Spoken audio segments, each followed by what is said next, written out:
September 7వ తేదీన మనకు అతిపెద్ద చంద్రగ్రహణం ఏర్పడుతుంది. ఇది చాలా పవర్ఫుల్ గనక ఈ రోజున మీరు మర్చిపోకుండా ఈ వస్తువులను మీ ఇంటికి తెచ్చుకోండి. ముఖ్యంగా ఏంటంటేనండి, ఈ 2 వస్తువులను ఎవరైతే ఇంటికి తెచ్చుకుంటారో అలాంటి వాళ్లకు 7 తరాలకు సరిపడ్డ డబ్బు వచ్చి పడుతుందన్నమాట. వాళ్ళ యొక్క సుడి తిరిగిపోతుంది, వారు పట్టిందల్లా బంగారం అవుతుంది. అలానే కాకుండా లక్ష్మీదేవి అనుగ్రహం కలిగి సకల సంపదలు మీకు చేకూరుతాయని చెప్పొచ్చు. అందుకే ఏంటంటే కనుక ఈ రోజు ఈ వస్తువులను మీ ఇంటికి తప్పనిసరిగా తెచ్చుకోండి. ఈ వస్తువుల వల్ల మంచి లాభం కూడా చేకూరుతుందన్నమాట. ఈ వస్తువులు ఇంటికి తెచ్చుకోవడం వల్ల దురదృష్టం అంతా కూడా తొలగిపోతుందండి. విపరీతమైన అదృష్టం రాజయోగం కూడా పడుతుందన్నమాట. ఈ వస్తువులకు అంతటి శక్తి ఉంటుంది. ఈ రోజు ఏంటంటే కనుక ముఖ్యంగా మనకు భాద్రపద పౌర్ణమి, అలానే కాకుండా ఏంటంటే కనుక రాహుగ్రస్త చంద్రగ్రహణం అనమాట. ఇది మన ఇండియాలో కనిపిస్తుంది. అత్యంత శక్తివంతమైన గ్రహణము. ఇండియాతో పాటు కొన్ని దేశాల్లో కూడా కనిపించడం జరుగుతుంది. సౌత్ ఆఫ్రికా, అమెరికా, అలానే కాకుండా అంటార్టిక్, ఆస్ట్రేలియా దేశాల్లో కూడా ఏంటంటే కనుక ఈ గ్రహణం సంపూర్ణంగా కనిపిస్తుందన్నమాట. ఖచ్చితంగా ఏంటంటే కనుక ప్రతి ఒక్కరు కూడా గ్రహణ నియమాలను ఆచరించాలని మనకు వేద పండితులు చెప్పడం జరుగుతుంది. ఎందుకంటే ఈ గ్రహణం వల్ల మనకు మంచి జరుగుతుంది, అలానే కాకుండా చెడు కూడా జరుగుతుంది. కాబట్టి గ్రహణ నియమాలను పాటించిన, గ్రహణ నియమాలను మనం ఆచరించిన మనకైతే మంచి ఫలితాలు ఉంటాయి. ముఖ్యంగా ఏంటంటే కనుక మీరు ఈ వస్తువులను ఇంటికి తెచ్చుకోవటం వల్ల, ఈ వస్తువులను ఏంటంటే కనుక ఇంట్లో పెట్టుకోవటం వల్ల విపరీతమైన అదృష్టం పడుతుంది. ఎందుకంటే అందులో మనకు పౌర్ణమి కలిసి వస్తుంది కదా. అందుకే పౌర్ణమి లక్ష్మీదేవికి చాలా ఇష్టం అండి. ఆ రోజున మనం ఏంటంటే కనుక ఇలాంటి వస్తువులను ఇంటికి తెచ్చుకోవటం వల్ల మనకు మంచి జరిగే అవకాశం అయితే అధికంగా ఉంటుందన్నమాట. వస్తువుల వల్ల దురదృష్టం అనేది పూర్తిగా తొలగిపోయి కొన్ని వస్తువుల వల్ల ముఖ్యంగా ఇవి చెప్పాలంటే కనుక లక్ష్మీదేవికి ఇష్టమైన వస్తువులు కాబట్టి లక్ష్మీదేవి అనుగ్రహం కలిగి సకల సంపదలు మనకు చేకూరుతాయి. ఏ వస్తువులను తెచ్చుకోవాలి, ఎలాంటి నియమాలను ఆచరించాలి అనేది తెలుసుకునే ముందు ఒక చిన్న రిక్వెస్ట్ అండి. వీడియోని పూర్తిగా చూడండి, నచ్చితే లైక్ చేయండి, కొత్తగా చూస్తున్నట్టయితే సబ్స్క్రైబ్ చేసుకోండి. నార్మల్గా ఏంటంటే కనుక గ్రహణం మనకేంటంటే చాలా పెద్ద గ్రహణం అండి ఏర్పడేది. ఈ గ్రహణం మనకేంటంటే కనుక చంద్రగ్రహణం కదా, ఇది రాత్రి సమయాలలో ఏర్పడుతుందన్నమాట. కానీ మనకు చెప్పాలంటే కనుకనండి ఆ సమయాలలో ముఖ్యంగా 12 సమయాలలోనే ఉదయం పట్టపగటిలు సమయంలోనే ఏంటంటే కనుక ఆలయాలు మూసివేయటం, అలానే కాకుండా మనము ఎలాంటి పనులు చేయకపోవటమే మంచిదన్నమాట. గర్భిణీ స్త్రీలు తగు జాగ్రత్తలు ఖచ్చితంగా తీసుకోవాలండి. అలానే కాకుండా ముఖ్యంగా ఏంటంటే కనుక తగు జాగ్రత్తలు తీసుకుంటే మంచిది.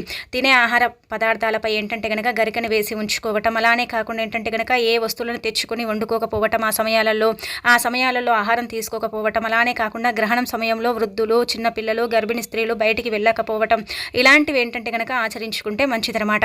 అలా ఆచరించడం వల్ల మంచి ఫలితాలు ఉంటాయి. కొయ్యటం కానీ, తరగటం కానీ, ఏదైనా సరే సూదిలో దారం వేయటం కానీ, కట్ చేయటం కానీ, ఇలాంటివి ఏంటంటే కనుక ఆ సమయాలలో చేయకూడదు. గర్భిణీ స్త్రీలు కూడా ఆ సమయాలలో చేయకూడదు. గర్భిణీ స్త్రీలు నిటారుగా పడుకోవాలి.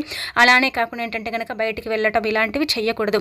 ఆ సమయాలలో ఇలా చేసుకుంటే ఏంటంటే కనుక పుట్టబోయే బిడ్డ మీద ప్రభావం అనేది ఖచ్చితంగా ఉంటుంది. ఇంకా అలానే కాకుండా గ్రహణాన్ని నేరుగా చూడకూడదు. గ్రహణ సమయంలో ఒకవేళ మీరు ఆహారం తీసుకుంటే అదేంటంటే కనుక పాయిజన్గా మారుతుంది. కడుపులో నొప్పి రావటం, లేదంటే కనుక కొంచెం అనారోగ్య సమస్యలు రావటం, ఇలాంటివి జరుగుతాయని మనకు పురాణ గ్రంథాల్లో చెప్పబడుతుందన్నమాట. కాబట్టి తప్పకుండా కొన్ని నియమాలను ఆచరించండి. అలానే ఇంకొకటి ఏంటంటే కనుక గ్రహణం మనకు ఏర్పడుతుంది కదా, ఆ రోజు ఏంటంటే గరికను తెచ్చి, లేదంటే తులసి దళాలను నిల్వ ఉండే పచ్చళ్ళ పైన కానీ, లేదంటే కనుక మనకు నార్మల్గా కూరలు వండుకున్న వాటిలో వేసుకుంటే చాలా మంచిదండి. గ్రహణం అయిపోయిన తర్వాత వాటిని తీసి పడేయండి. ఇక గ్రహణం తర్వాత ఇల్లంతా కూడా క్లీన్ చేసుకోవటం, ఇంట్లో దీపం పెట్టుకోవటం, ధూపం వేసుకోవటం, చక్కగా శుచిగా స్నానం చేయటం, ఇవన్నీ కూడా చేసుకోవాలి. ఇవన్నీ అందరికీ తెలుసుంటాయి కాబట్టి తప్పనిసరిగా ఆచరించాలి. ఇంకా ఆ తర్వాత ఏంటంటే కనుక ఈరోజు పౌర్ణమి కదా, భాద్రపద పౌర్ణమి అండి. చాలా చాలా విశేషమైన పౌర్ణమి కాబట్టి ఈరోజు లక్ష్మీదేవి భూమిపై సంచరిస్తూ ఉంటుందని మనకు పురాణాలలో చెప్పబడుతుంది. అందుకే రాళ్ల ఉప్పుని ఇంటికి తెచ్చుకోండి. రాళ్ల ఉప్పుని గల్లులు పంటాం కదండి, ఈ గల్లులు ఉప్పుని ఇంటికి తెచ్చుకోవటం వల్ల మంచి జరుగుతుంది. ఒక ప్యాకెట్ ఉప్పుని తెచ్చుకున్న తర్వాత ఇప్పుడు చెప్పే విధంగా ఈ పరిహారం చేసుకోండి. అలా చేయటం వల్ల మంచి రిజల్ట్ వస్తుందన్నమాట. ఎందుకంటే ఉప్పు లక్ష్మీదేవి రూపం కాబట్టి మనం ఈ పరిహారం ఇంట్లో చేసుకోవటం వల్ల అయితే మంచి రిజల్ట్ పొందవచ్చు అనమాట.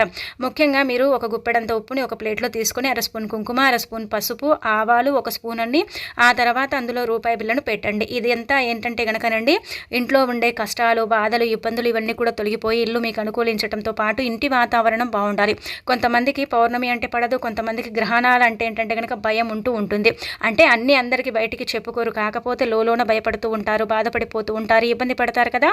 అలాంటి వాళ్ళకి ఏంటంటే కనుక ఈ గ్రహణం చక్కగా అంటే మీకు అదృష్టాన్ని తెచ్చిపెట్టడానికి, దురదృష్టాన్ని తొలగించడానికి, ఐశ్వర్యం కలిగించడానికి రాళ్ళ ఉప్పు అనేది చక్కగా ఉపయోగపడుతుంది. మీ ఇంట్లో లక్ష్మీదేవి కూడా తిష్ట వేసుకొని కూర్చునేలాగా చేసుకోవడానికి కూడా ఏంటంటే రాళ్ళ ఉప్పు ఉపయోగపడుతుంది. కాబట్టి ఖచ్చితంగా అండి రాళ్ళ ఉప్పుని తెచ్చుకోండి. రాళ్ళ ఉప్పు లక్ష్మీదేవి పుట్టినిల్లు అంటే సముద్రం నుంచి లభిస్తుంది.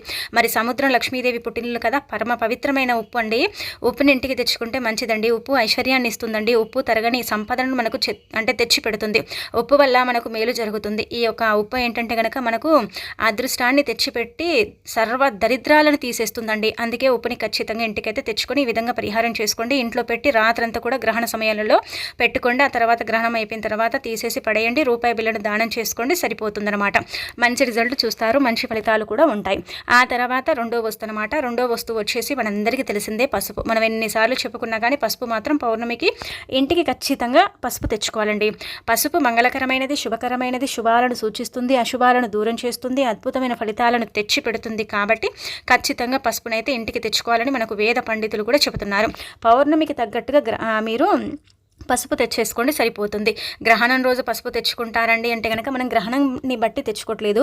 పసుపు ఏంటంటే కనుక మనమండి ఇలా ఈ రోజు ముఖ్యంగా అంటే మనకు పౌర్ణమి ఉంది కాబట్టి దానికి తగ్గట్టుగా పసుపుని తెచ్చుకున్నాం. అంటే లక్ష్మీకారకం కదా, శుభాలను అంటే జరిగేలాగా చేస్తుంది, శుభ ఫలితాలను ఇస్తుంది, అద్భుతమైన రిజల్ట్ని తెచ్చి పెడుతుంది అనమాట.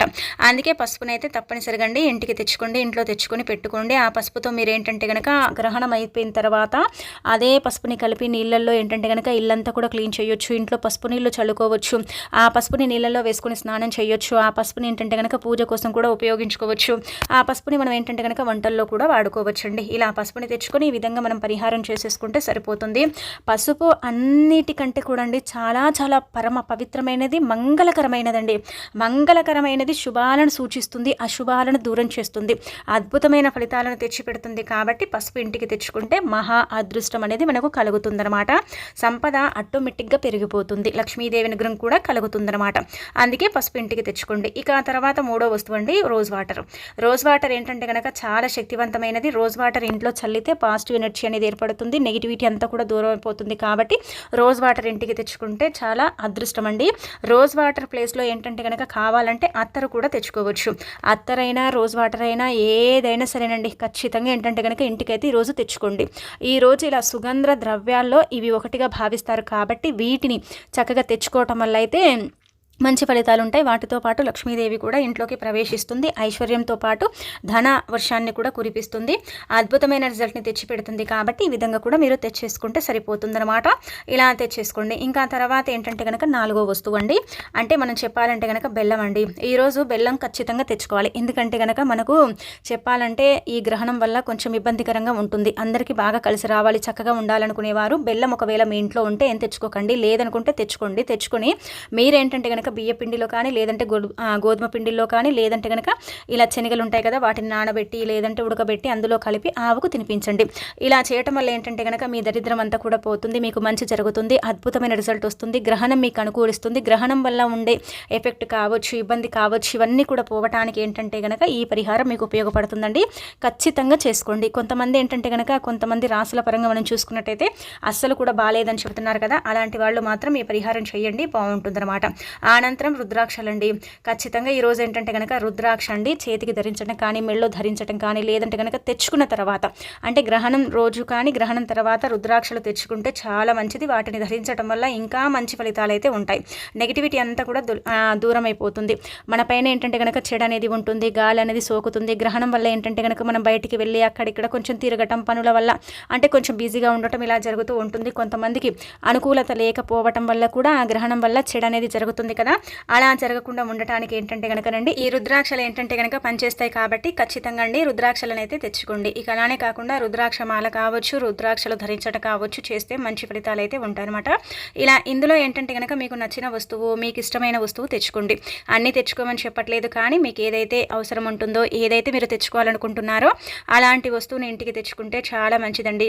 ఈ వస్తువులన్నీ ఇప్పుడు మీరు చూసారు కదండి, ఉప్పు కావచ్చు, పసుపు కావచ్చు, అంటే రోజ్ వాటర్ కావచ్చు, అలానే కాకుండా ఏంటంటే బెల్లం కావచ్చు, రుద్రాక్షలు కావచ్చు, దానికి తోడు మనం ఏంటంటే కనుక జీలకర్ర తెచ్చుకోవచ్చు. అలానే వచ్చేసి ఏంటంటే కనుక యాలక్కాయలను తెచ్చుకోవచ్చు. ఇలా ఏంటంటే ఒక్కొక్క దానికి ఒక్కొక్క ఫలితం అనేది ఉంటుందన్నమాట. వాటికి తగ్గట్టుగా మనం ఏంటంటే గనక కొన్ని వస్తువులండి మనం నిత్యం అంటే ఉపయోగించుకునే వస్తువులు, నిత్యం మనం వాడుకునే వస్తువులు కాబట్టి వీటిని తెచ్చుకోవటం వల్ల అయితే మంచి రిజల్ట్ అయితే పొందొచ్చనమాట. ఆ రిజల్ట్‌ని మనం మన కళ్ళతో చూస్తాము కాబట్టి మీరేంటంటే ఖచ్చితంగా ఈ వస్తువులనైతే ఈ పౌర్ణమి రోజు అలానే కాకుండా గ్రహణం అనేది ఏర్పడుతుంది కాబట్టి తప్పక తెచ్చుకోండి. తెచ్చుకున్న తర్వాత వెంటనే ఏంటంటే గనక వీటిని అంటే ఉపయోగించుకోకండి. కాసేపు పూజ గదిలో పెట్టండి. అలా పెట్టేసిన తర్వాత ఏంటంటే గనక వాటిని తీసుకొని మీరేంటంటే గనక పరిహారం చేసుకునేదైతే పరిహారం చేసుకోండి. లేదంటే కనుక నార్మల్గా మీరు వంటల్లో కూడా వాడేసుకోవచ్చు. అలా కూడా ఫలితం ఉంటుంది. ముఖ్యంగా ఇక్కడ ఒకటి గుర్తుపెట్టుకోండి, మీరు రుద్రాక్షలు పౌర్ణమి తర్వాత కూడా తెచ్చుకోవచ్చు. అంటే గ్రహణం తర్వాత కూడా రుద్రాక్షలు కావచ్చు, లేదంటే కనుక మనము అంటే ఇలా రుద్రాక్షలతో పాటు ఇంకా ఏవైనా సరేనండి, ఇలాంటివి మనకు సంబంధించిన యంత్రాలకు ఇలాంటివి ఉంటాయి కదా, అవేంటంటే గ్రహణం తర్వాత తెచ్చుకోండి. అంతకుముందు ఏంటంటే కనుక మనం చెప్పిన వస్తువులన్నీ కూడా తెచ్చేసుకోవచ్చండి. చాలా మంచి రిజల్ట్ అయితే ఉంటుందన్నమాట. కాబట్టి ఈ వస్తువుల్లో మీకు నచ్చిన రెండు వస్తువులు అంటే అందరికి అందుబాటులో ఉండే వస్తువులు కాబట్టి 2 వస్తువులు ఇంటికి తెచ్చుకుంటే లక్ష్మీదేవి ఏదో ఒక రూపంలో మీ ఇంట్లో తిష్ట వేసుకొని కూర్చుంటుంది. మీకు కావలసినంత ఐశ్వర్యం ఇస్తుంది, చక్కటి అభివృద్ధిని కూడా మీకు ఇస్తుంది. దానికి తోడు ఇంకొకటి ఏంటంటే కనుక లక్ష్మీదేవి అనుగ్రహం సంపూర్ణంగా కలిగి సకల శుభాలు చేకూరుతాయి. తిదివార నక్షత్రం బాగున్నప్పుడు ఇలాంటి వస్తువులు తెచ్చుకుంటే ఏంటంటే కనుక ఐశ్వర్యం అనేది బాగా సిద్ధిస్తుందండి. ధనం అనేది కూడా ఏదో ఒక రూపంలో మన దగ్గరికి వస్తుందన్నమాట. డబ్బు 4 వైపుల నుంచి ఆకర్షించడానికి, ధనద్వారాలు తెచ్చుకోవటానికి, మన తలరాత సైతం మారటానికి, ఈ వస్తువుల వల్ల ఏంటంటే కనుక మన దరిద్రం అంతా కూడా పోవటానికి ఎక్కువగా అవకాశం ఉంటుంది. కాబట్టి ఈ వస్తువులు ఏంటంటే కనుకనండి ఖచ్చితంగా ఇంటికైతే తెచ్చుకోండి. తెచ్చేసుకుని పూజ గదిలో పెట్టి పూజించుకోండి. గ్రహణం కాబట్టి ఈ వస్తువులు మనకు ఏదో ఒక రకంగా ఉపయోగపడతాయి. అందుకే ఈ వస్తువులను తెచ్చేసుకుని ఫలితం అనేది పొందండి. ఇంకా ఆ తర్వాత ఏంటంటే కనుక ఈరోజు గ్రహణం కదా, గ్రహణం అయిపోయిన తర్వాత అండి మీ గుమ్మం దగ్గర ఏంటంటే కనుక ఇది చల్లండి. ఇది గనక చల్లితే ఏంటంటే కనుక ఆ విషకిరణాలు ఉంటాయి కదా, గ్రహణం ఎఫెక్ట్ కానీ గ్రహణం విషకిరణాలు ఉంటాయి కదండి, అవి మీ ఇంటిని తాకలేవు. అలానే కాకుండా మీ ఇంట్లోకి ప్రవేశించలేవు.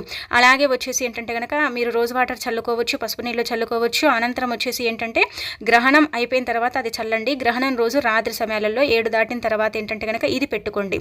ఇదేంటంటే కనుక ఒక రావి ఆకు కానీ లేదంటే మర్రి ఆకుని కానీ తీసుకోండి. దానిపైన 1 స్పూన్ అన్ని ఆవాలు, అలానే కాకుండా 1 స్పూన్ అంతా రాళ్ళ ఉప్పు పోయండి. పెద్ద సైజులో ఉండే ఆకుని తీసుకోండి. ఇదేంటంటే కనుక గ్రహణం అంటే వల్ల వచ్చే చెడు ఉంటుంది కదా, దాన్ని మన ఇంట్లోకి రాకుండా చేయడానికి ఉపయోగపడుతుంది. ఇలా ఆకుని తీసుకున్న తర్వాత దానిపైన కొంచెం రాళ్ళ ఉప్పు, ఆవాలు పోసేసి పసుపు కుంకుమలు అంటే వేసేసిన తర్వాత ఇది ఇంట్లో నుంచి కూడా పెట్టుకోవచ్చు, బయటి నుంచి కూడా పెట్టుకోవచ్చు. అది ఇంకా మీ ఇష్టం అనమాట. ఇంట్లో నుంచి పెట్టుకుంటారా, బయట నుంచి పెట్టుకుంటారా అనేది మీ ఇష్టం అండి. కానీ గ్రహణం సమయంలో మాత్రం ఖచ్చితంగా ఇదైతే పెట్టండి. ఇలా పెట్టడం వల్ల ఏం జరుగుతుందంటే కనుక చాలామంది కూడా అండి అంటే గ్రహణం ఏర్పడుతుంది, ఏం జరుగుతుందో, మా ఇంట్లో కుట్లాటలు జరుగుతాయేమో, అంటే గొడవలు జరుగుతాయేమో, మాకు ఇబ్బందికరంగా ఉంటుందేమో, మా ఇంటిపై చేయించిన ప్రయోగాల వల్ల మాకు చెడు జరుగుతుందేమో అని ఇలా కొంతమందికి ఏంటంటే కనుక అనుమానం, సందేహం, డౌట్లు అనేవి ఎక్కువగా ఉంటూ ఉంటాయి. ఇల్లు కొన్నిసార్లు భరించదు కదండి. భరించినప్పుడు ఏంటంటే కనుక ఇలాంటివి సంభవించినప్పుడు ఇది ఇప్పుడు ఏర్పడుతుంది కదా, ఈ గ్రహణం మొత్తము 3 గంటల 49 నిమిషాల సమయం వరకు కూడా మనకు గ్రహణం ఉంటుంది. కాబట్టి ఈ గ్రహణం అనేది ఏంటంటే కనుక అతీత శక్తివంతమైనది, మోస్ట్ వెరీ పవర్ఫుల్ గ్రహణం అని మనకు వేద పండితులే చెబుతున్నారనమాట. ఈ గ్రహణం వల్ల ఎంత మంచి ఉంటుందో అంత చెడు ఉంటుంది. కాబట్టి తగు జాగ్రత్తలు తీసుకోవాలి, నియమాలను ఆచరించాలని చెప్పడం జరుగుతుంది. మరి మీరు కూడా నియమాలను పాటించుకుంటూ చక్కగా ఏంటంటేనండి ఇలాంటి పనులను కనుక చేసుకున్నట్టయితే తప్పకుండా మేలు చేకూరుతుందన్నమాట. ఇంటి దగ్గర అంటే గుమ్మం దగ్గర ఇది పెట్టడం వల్ల గుమ్మ నుంచే కదా చెడు అనేది అంతా కూడా మన ఇంట్లోకి వస్తుంది. మరి అలా రాకుండా ఉండటానికి ఏంటంటే కనుక ఇది మనకు ఉపయోగపడుతుంది. అలానే ఏంటంటే ఇంట్లోకి మన ద్వారా కూడా అంటే ప్రవేశించే చెడు ఉంటుంది కదా, దాన్ని కూడా రానివ్వదండి. దాన్ని కూడా రానివ్వకుండా అడ్డుకోవటానికి ఈ పరిహారం మనకు పనిచేస్తుందన్నమాట. అంటే చిన్న పరిహారమే ఫలితం ఎక్కువగా ఉంటుంది. కాబట్టి ముందుగానే ఆకుని తెచ్చుకోండి. ఇక్కడ ఒకటి గుర్తు పెట్టుకోండి, మర్రి ఆకు అయితే చాలా బెటర్ అండి. చెప్పాలంటే కనుక మర్రి ఆకు అతీత శక్తివంతమైనది, దేవతా వృక్షంగా భావిస్తారు. ఏ చెట్లైనా దేవతా వృక్షంగానే భావిస్తారు. రావి చెట్టు కావచ్చు, మర్రి చెట్టు కావచ్చు, ఏదైనా కానీ గ్రహణం సమయంలో గ్రహణానికి తగ్గట్టుగా పనిచేయాలి పరిహారం అంటే కనుక మర్రి ఆకు బెటర్ అని చెప్పొచ్చు. కాబట్టి కొంచెం పెద్ద సైజులో ఉండే మర్రి ఆకును తెచ్చుకొని రాత్రంతా కూడా పెట్టుకొని గ్రహణం అయిపోయిన తర్వాత దాన్ని ఒక కవర్లో వేసేసి తీసేసి ఏంటంటే కనుక దూరంగా పడేయండి. దూరంగా పడేస్తే మీ ఇంటిని ఇంకా ఏ విషకిరణాలు తాకలేవు, మీ ఇల్లు మీకు అనుకూలిస్తుంది. ఒకవేళ ఇంటిపై ఏదైనా చెడు జరిగితే ఆ సమయాలలో కొంతమందికి తెలిసే ఉంటుంది చెడు ఏ విధంగా మనని ఇబ్బంది పెడుతుందో. ఆ చెడు నుంచి కూడా మీకు విముక్తి కలగటానికి కూడా అవకాశం అనేది ఉంటుంది. అలానే ఏంటంటే కనుక మీ ఇంటిపై ఉండే కొంచెం దిష్టి దోషాలు ఇలాంటివి ఉంటాయి కదా, వాటి నుంచి కూడా మీరు బయటపడవచ్చు, వాటి నుంచి కూడా మీరు బయటకైతే రావచ్చు. కాబట్టి ఈ పనిని అయితే తప్పకుండా చేసుకోండి. అంటే గుమ్మము లక్ష్మీదేవి రూపంగా భావిస్తారు. గుమ్మం దగ్గర చేసుకునే పరిహారాలు, పనులు, అలానే కాకుండా విధి విధానాలు అన్నీ కూడా ఏంటంటే కనుక చాలా చాలా మంచి రిజల్ట్ని అయితే తెచ్చి పెడతాయండి. మనం ఏమనుకుంటామంటే కనుక గుమ్మమే కదా, గుమ్మం దగ్గర చేసుకుంటే మనకు ఫలితాలు ఉంటాయి అనుకుంటాం. కానీ ఆ గుమ్మం దగ్గర ఏంటంటే కనుక చేయడం వల్ల మన ఇల్లు మనకు అనుకూలిస్తుందని చాలా మందికి తెలియని విషయం అనమాట. అందుకే ఈ విధంగా ఏంటంటే కనుక గుమ్మం దగ్గర ఒక్కసారి చేయండి, మీకే అర్థమైపోతుంది. ఇక గ్రహణం నుంచి మీ సుడి తిరిగి మీరు పట్టిందల్లా బంగారం అవుతుందండి.